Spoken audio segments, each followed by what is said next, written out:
ከስከስ እኔ ከምሰጥ መጽሐፍ ቅዱስ ክፍሎች ጋር አስታርቀህ ትነግረኛለህ ማለት አይ ነው። ማስታረቅ አይደለም። አስቀድሞም ስላልተጣላ ክፍሉን ነው የምታብራራልኝ፣ እኔም ክፍሉን እንደማብራራው ማለት ነው። ብራዘር ቀጥል። ስማኝ፣ አብረህ አታውራ። ለምን አብረኝ ታወራለህ? አብረኛ አታውራ። አብሬህ አላወራውም። አንተ አቅጣጫን የምትለውን ሀሳብ የሰጠው ስለማይል ስማ፣ አንተ የምትለውን ሀሳብ ስለማይል አንተ እንደምትለው እምነት ሲደመር ስራ እኩል ይሆናል ያድናል ብሎ ስለማይናገር አንተ እንደምትለው የያዕቆብ መልእክት እኔ ደግሞ አለመናገሩን ክፍሉ ገብታ አሳየኛ። ታዲያ እኮ ላሳየ ነው። ኤፌሶን ምዕራፍ 2 አውጣ። አላወጣም። ያዕቆብን አብራራን የተባልከው ጥቅስ ሲጠቀስ ምንድነው እሱ ዙሪያ መሽከርከር? ጥቅሱን ጥቀስና አብራራው ብራዘር። እኔ እኮ አንተ የጠቀስከውን አንተ ራስህ አብራራ እንጂ እኔ እንዳብራራልህ ነው እንደ የምትጠቅሰው አንተ።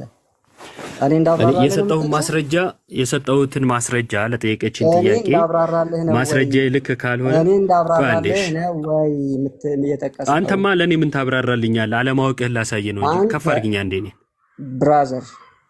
ብራዘር ሌላ እንትን ውስጥ አትግባ። አለማወቅ ብራዘር፣ ይሄ የጨዋ ቤት ነው። እኔን ከፍ ታደርግኛለሽ? በጨዋ ደንብ ነው የምናወራው። ከፍ አድርግኛ እንዴ። ከፍ አድርጊው። ቴንክ ዩ። ይኸው የተጠየቅኩትን ጥያቄ እኔ በማስረጃ ነው ያወራሁት። ያቀረብኩት ማስረጃ ላይ አውሩ ነው ያልኩት። ሌላ ነገር ምንም አላልኩም። አንተ ከንቱ ሰው፣ አንተን አይደለም ባይዘዌ መጽሐፉ ነው የሚለው። አንተ ከንቱ ሰው እምነት ከስራ ተለይቶ የሞተ መሆኑ ልታውቅ ትወዳለህን? እምነት ከስራ ከተለየ ምን አለ? የሞተ ነው። የሞተ ነገር ደግሞ አንተንም ሙት ነው የሚያደርግህ እንጂ ሕያው አያደርግህም። ይቀጥልና አባታችን አብርሃም ልጁን ይስሐቅን በመሰዊያ ባቀረበ ጊዜ በስራ የጸደቀ አልነበረምን ይላል። ቀጠለ። እምነት ከስራ ጋር አብሮ ያደርግ እንደነበረ በስራም እምነት እንደተፈጸመ ትመለከታለህን? ስለዚህ እምነትና ስራ አይለያዩም ማለት ነው። መጽሐፍም አብርሃም እግዚአብሔርን አመነ ጽድቅም ሆኖ ተቆጠረለት ያለው ተፈጸመ፣ የእግዚአብሔርም ወዳጅ ተባለ። ሰው በእምነት ብቻ ሳይሆን፣ በነገራችን ላይ መጽሐፍ ቅዱስ ላይ እምነትና ብቻ የተያዙት እዚህ ክፍል ላይ ብቻ ነው። ሌላ ካለ እዚህ ያላችሁ ሁላችሁም ተሰባሰቡና ተመካከሩ፣ አንድ ጥቅስ አንጡልኝ። እምነትና ብቻ የተያዙበት ከዚህ ክፍል ውጪ ማለት ነው መጽሐፍ ቅዱስ ላይ የለም። ይሄም ግን ምን ሊል ነው የገባው? ሲያፈርሰው ማለት ነው። እምነት ብቻ ሳይሆን ይላል። እምነት ብቻ ሳይሆን በስራ እንዲጸድቅ ታያላችሁ። ጋለሞታይቱ ረዓብ ደግሞ መልእክተኞችን ተቀብላ በሌላ መንገድ በሰደደቻቸው ጊዜ በስራ አልጸደቀችምን? አረ ጸድቃለች። ከነፍስ የተለየ ስጋ የሞተ እንደሆነ እንዲሁ ደግሞ ከስራ የተለየ እምነት የሞተ ነው። ከነፍስ የተለየ ስጋ በድን ነው። ከእምነት የተለየ ስራ ከስራ የተለየ እምነትም ካለ ከበድንነት አያወጣህም ማለት ነው። ቴንኪው። ተመልሶላችኋል ብዬ አስባለሁ።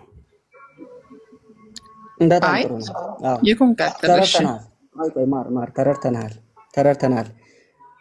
ይህንን ክፍል እኔ ከምሰጥህ እኔ ከማነብልህ መጽሐፍ ቅዱስ ጋር ስለዚህ እኔ ባይዘቦይ ማብራሪያ እሰጥሃለሁ። መጨረሻ ላይ ነው የምሰጥህ አሁን ስላነበብከው። ስለዚህ ስለ ያዕቆብ ምዕራፍ 2 ማብራሪያ እሰጥሃለሁ። ነገር ግን እኔ ማብራሪያ ከመስጠቴ በፊት እኔ የምሰጥህን መጽሐፍ ቅዱስ ክፍሎች ደግሞ ከዚህ ጋር ታስታርቅልኛለህ ማለት ነው። እሺ፣ እንደዛ አይነት ነገር አልቀበልም። ምክንያቱም መጽሐፍ ቅዱስን አቅርብ ያለው ማስረጃ ያቀረብኩትን ማስረጃ ማፍረስ ከቻልክ አብራራ፣ ያለበለዚያ ግን ሽሽት ሆነብህ። ሽሽት ደግሞ አላስተናግድም። ወደ ወዲህ እያልክ ያለው አንተ ነህ። እኔማ እዚህ ጋር ነኝ ያለሁት፣ ያዕቆብ ላይ ነኝ እኔ። አትፍራ፣ አውጣ። ኤፌሶን ምዕራፍ 2 አውጣ አልኩህ። አውጣ። አትፍራ አላለም ጌታ ሆይ። ድምጽ እየተንቀጠቀጠ አትፍራ ትላለህ። ቴንክ ይሁን፣ እንችለዋለን መቼስ። አስተምረን ምን ብለን አይሆንም። ኦኬ፣ ይሄን ክፍል አብራራ ወንድሜ። ሽሽት አያዋጣህም። አብራራ። እኔ እንዳብራራለህ አይደለም እኮ ያነበብከው። ታዲያ ከኔ ጋር የምትወያየው በምን አነበብክልን? ሰማን። አንተ እኮ ጽድቅ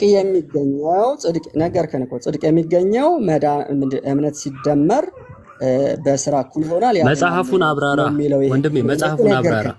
ነገርከን። ይሄው አብራራ። ስለነገርከን ጨርሰናል ማለት በቃ ሰምተናል። ስለዚህ የጥያቄው መልስ አግኝታችኋል። ስማ ብራዘር ተመልሶላችኋል? ብራዘር ስማ፣ ምኑ ነው የሚመለሰው? ተመለሰልህ ወይ? አልተመለሰም። ካልተመለሰ ክፍሉን በተለየ መልኩ ስላብራራሁት አብራራሁት። አንተ ብቻ ነው። ስለዚህ አብራራ ክፍሉን እኮ ነው ያልኩህ። አይደለም አብራ ነው ያልኩህ፣ ግን አብራራ ክፍሉን ያነበብከው። ስለዚህ እንደዛ ከሆነ እንግዲህ ይኸውላችሁ ህሊና ካላችሁ ሁላችሁም ተመልከቱ። እኔ እንዳብራራ አይደለም ማለት። ስለዚህ አንተ ጥቅስ ስትጠቅስ እኔ አላብራራም ማለት ነው ማለት። ችግር የለውም ጥቀስ። ችግር የለውም ተይው፣ አዳምጠዋለሁ። ጥቀስ። ወርዶ ይስማ።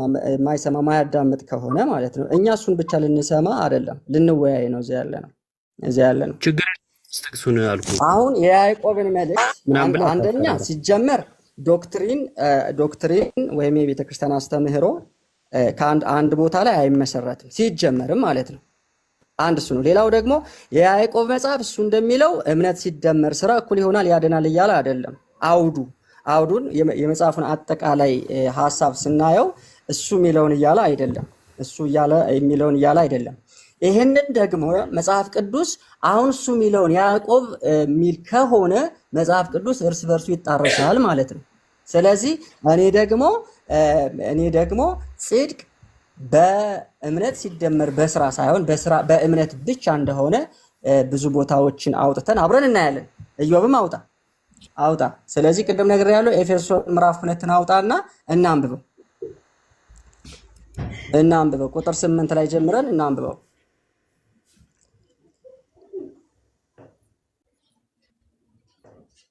ማሪ አግኝተሽዋል? ታነብልናለሽ? ወይም ደግሞ ኢዮብ አውጣ አንተ ራስህ።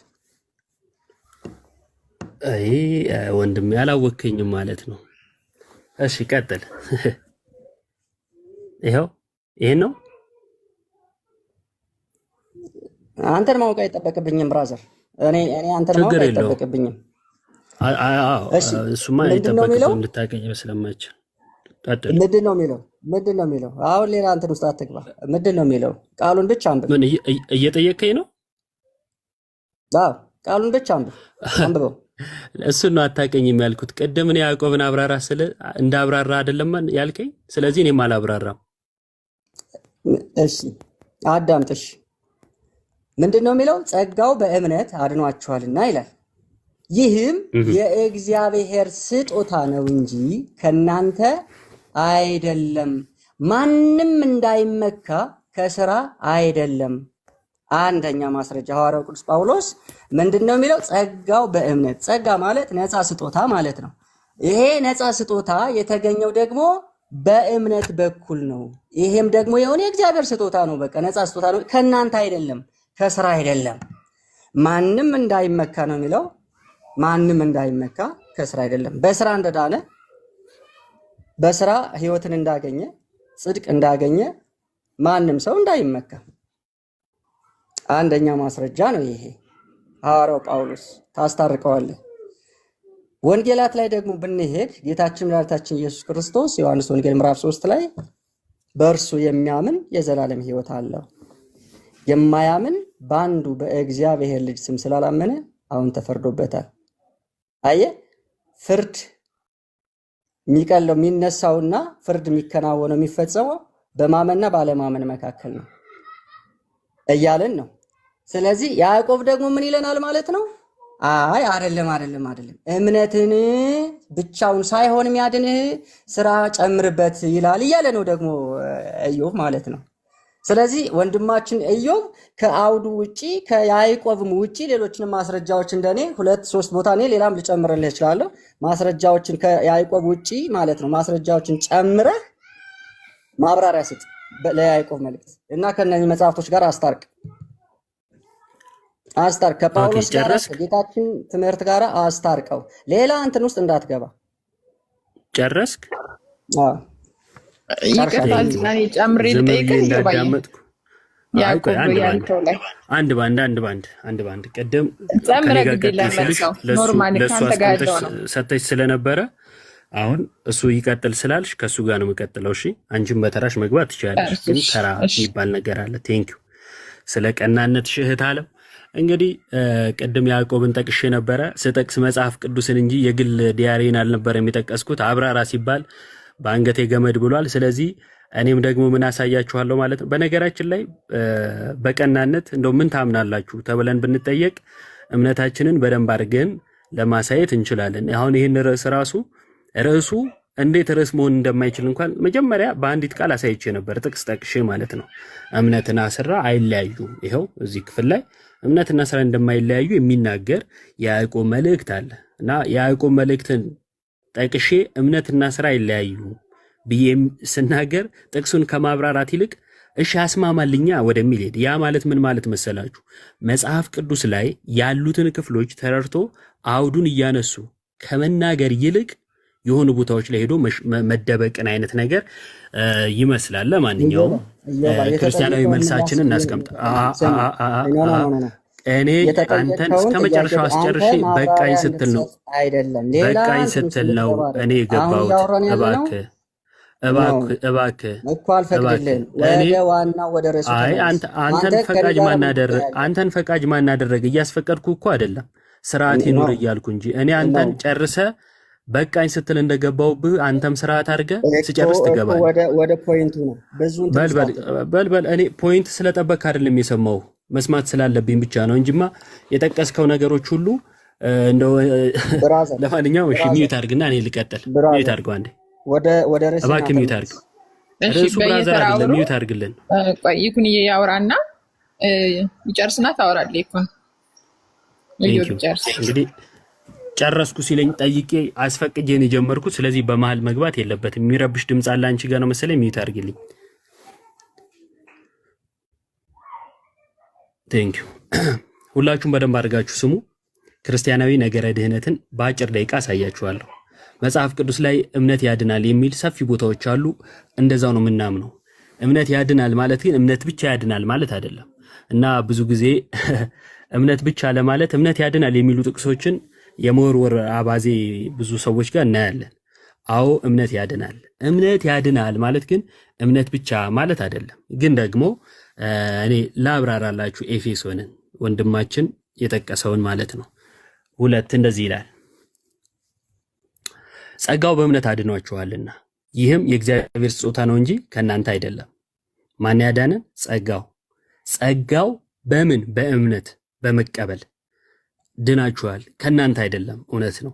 ጌታ ሰው ሆኖ በመስቀል ሞቱ ሲያድንን እኛ ሰርተን እኛ ለፍተን አይደለም። ስለዚህ እኛ ክርስቶስን በስራችን አመጣ ነው፣ ክርስቶስን በስራችን እንዲሞትልን አደረግ ነው ብለን አናምነው። ከስራ አይደለም የሚለው ይህንን ነው። ማንም እንዳይመካ ከስራ አይደለም ይላል። እኛም ክርስቶስ መጥቶ በሞቱ እንዲያድነን ሰርተናል ብለን ስለማናምን ምን አንልም፣ አንመካም። ቀጠለ። እዛ ላይ ቆመ? አላቆመም። እኛ ፍጥረቱ ነንና እንመላለስበት ዘንድ እግዚአብሔር አስቀድሞ ያዘጋጀውን መልካሙን ስራ ለማድረግ በክርስቶስ ኢየሱስ ተፈጠረን ይላል። ስለዚህ የተፈጠርነው ለምንድን ነው? መልካሙን ስራ ለማድረግ ነው። እኛ የምናምነው ይህንን ነው። ስለዚህ ኢኒሻል ሳልቬሽን ጌታ መጥቶ በመስቀል ሞቱ ሲያድን ያለኛ ስራ ወደ አካሉ ወደ ቤተክርስቲያን እንድንገባ ካደረገን በኋላ ግን ቤተክርስቲያን ውስጥ ሆነን ወይንም ደግሞ የክርስቶስ አካል የሆነች የክርስቲያኖች ህብረት ውስጥ ሆነን ደግሞ እንሰራለን፣ ክርስቲያናዊ ስራ ማለት ነው። ስለዚህ በስራ አይደለም እየተባሉ የሚጠቀሱት ሁሉ ኢኒሻል ሳልቬሽንን የሚያብራሩ ወይንም ደግሞ የኦሪትን ህግ በመጠበቅ እንዳልሆነ የሚያሳዩ በመሆናቸው እኛም የኦሪትን ህግ ጠበቅን ብለን ባለማመናችን አቅጣጫውን የሳተ የጦር ውርወራ ነው ብዬ አልጨረስኩም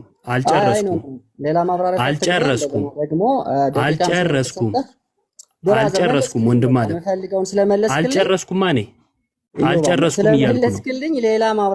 አልጨረስኩም እያልኩ ነው። የኔን መልስ ነው የምመልሰው። ስለዚህ አልጨረስኩም። አዳም ሁሉም እንድታብራራልኝ አይደለም የጠየቁት። አልጨረስኩም። ሁለቱን ክፍሎች እባክህ ጥቅሱን ስላየ ፈርተህ ነው። ግን አላቆምም። እኔ አልጨረስኩም። ሁላችሁም ማይክ አብርታችኋል፣ እየተንጫጫችሁ ነው። ረፉ። በደቂቃ ይሁን። አልጨረስኩም። እሱ በደቂቃ አልተያዘለትም። እሱ ደቂቃ ተይዞለት ነው እንዲያወራው። ሁሉ መናገር የለብህም እኮ ዮባይ ወንድም ሰማይ የምታውቀው ነው። ደቂቃ ተይዞለት ነው እሱ የጨረሰው ነው። ስለዚህ አዳምጧ፣ ተማሩ። ምንድነው እሱ ሁላችሁ ማይክ ከፍታችሁ መማርን የምትቃወሙት? ወንጌል ነው ማወራው። አስተምረን አይደለም የመጣው። ወንጌል ደግሞ ያስፈልጋችኋል። አዳምጣ። እንደዚህ ይላል ሮሜ ምዕራፍ 2 እርሱ ለእያንዳንዱ እንደየሥራ ያስረክበዋል ይላል። ይሄ ስራን የሚጠላ ትውልድ ሁሉ በፍርድ ሰዓት ላይ እንደየሥራው እንደማስረከቡ መጠን ገሃነምን በሰፊው ወራሽ ይሆናል። ለዚህ ነው ክርስቲያናዊ ትምህርት የሚያስፈልጋቸው ማለት ነው። ስለዚህ በበጎ ስራ በመጽናት ምስጋናና ክብር የማይጠፋን ሕይወት ለሚፈልጉ የዘላለም ሕይወት ይሰጣቸዋል ይላል። ለማ በበጎ ስራ የሚጸኑ። እሺ፣ በበጎ ስራ መጽናት በጣም ለክርስቲያን አስፈላጊ ነው። እንደገና ደግሞ የሚከፈለው ለማን ነው? እንደየሥራው ቤቱን ተቆጣጣ። አሁንም እየተንጫጫችሁ ነው እንዴ? ምን ሆነው ነው?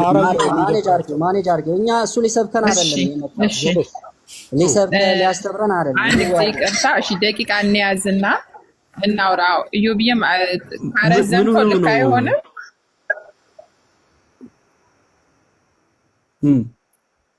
ብራዘር እድል ሳይሰጥህ አትግባ። አንተ እድል ሳይሰጥህ አትግባ። ማን ነው የሚያወራው? ሌላ ሰው ነው የሚያወራው እኮ ማሪ። ይቅርታ። ቆይ አንድ ጊዜ ማነክ? ራስህን ግለጥ። ማነክ የምታወራው? ነብይ የለም እዚህ መካከል። የጌታ አይታይም። ማን ነው እዚህ የሚያወራው? የት ውስጥ ነው ያለው? አው ስለ እግዚአብሔር ማን ነው የሚያወራው? እሺ የጌታ ነው? አይ እኔ አይደለሁም ማር፣ ሌላ ልጅ ነው የሚያወራው። እሺ እባክህ አባት ነብይነታችሁን ተጠቅማችሁ እስኪ ስሙን ንገሩኝ የሚያወራውን። እሺ ሚውንት በማድረግ ተባበረን። ማን ነው ንገሩኝ እስኪ ብራዘር። የራስህን መዓት ተሸክመህ ወደ ሌላ ጣትህን ይኩን ፍቃድ ከብለህ የራስህን ፍቃድ ታደርጋለህ አይደል? ውጣ። ኧረ ማን ነው የሚያወራው? እስቲ ቆይ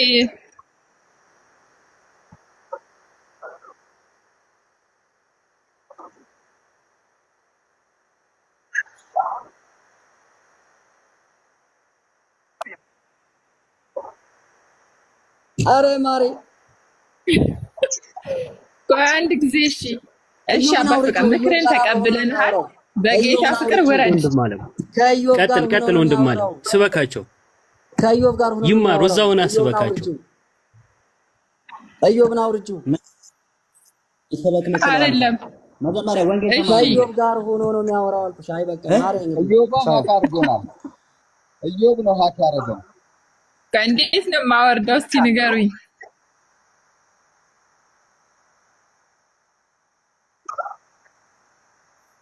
ማርቲ አንዴ ዘርግፊንኛ ሁላችንም ዘርግፊንና እንደገና እንትን ነው። ይኸውልሽ ውጪ ይመስለኛል። ተደርቦ ሌላ ሰው ጋር ተደርቦ እያወራን ይመስለኛል።